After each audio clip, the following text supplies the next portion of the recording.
Well, good morning, Bob. Good morning, Bill. We're here on this beautiful Monday morning, the Monday before Labor Day. We will not be holding FNC Morning View next Monday because it is Labor Day. And speaking of laboring, that's what loan officers have been having to do when they're out trying to get these loans through the pipeline. So if you were a loan officer, how would you get loans through the pipeline? Well, it's real simple, Bill. You just tell the appraiser to give you the value you want. Well, that's what he used to do it. That's exactly what he used to do it. That's a little problem today, though. Yeah. We have this concept called appraiser independence, Right. Yeah, which is an issue. Do you think loan officers like that? No. I think brokers like it the least. I think so. Yeah. They can't get You it know, through. they just ask the borrower how much they want to borrow, how much their house worth, and it's a done deal. Exactly. In fact, if you have a pulse, you need some money. Exactly. The problem is all the credit people think everybody is a liar, a thief, and a cheat. Well, And so they want to do some documentation, and so they get an appraisal. And we have, after the Home Valuation Code of Conduct and Dodd-Frank, really taking in the regulation and in the legislation really part of the Home Valuation Code of Conduct, we have this concept of appraiser independence. And so it means that basically, at a high level, loan officers cannot select the appraiser and can't be involved in that process. Right, they can't be talking to them about the value. And, you know, we hear a lot from loan officers about the fact that the appraisers are killing all their deals. You know, they go out and they find the guy that can breathe.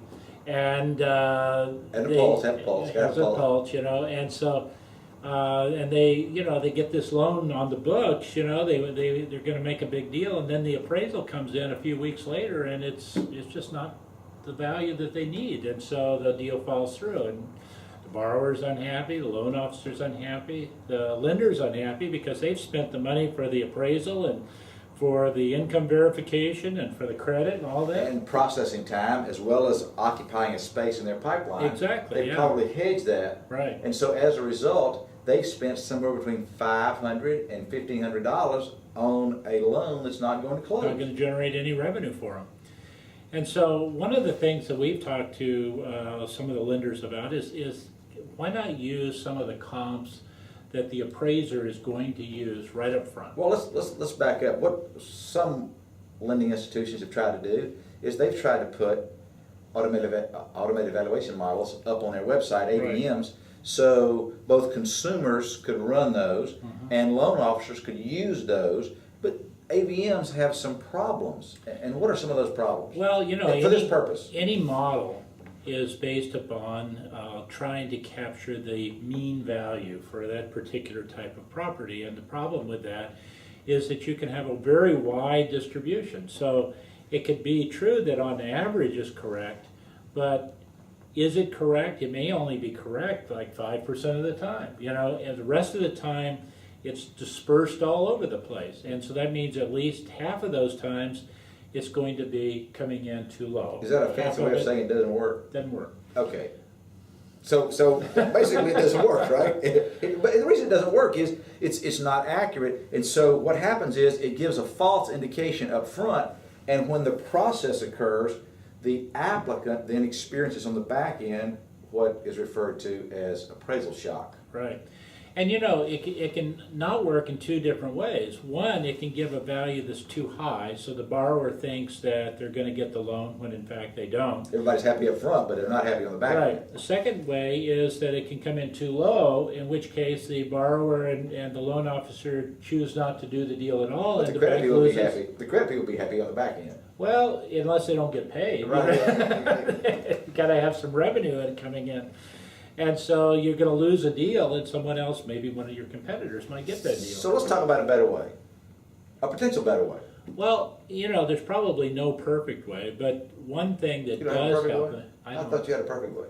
Well, I don't know if I'll tell you about it. So, but you know, the way that the house is going to be appraised ultimately is that the appraiser is going to go out and find some comparable sales nearby, recent comparable sales nearby, and they're going to use those to value the property. That's, it may be right or it may be wrong in terms of the way the market works, but that is the way the market works. That's the current process today. Exactly.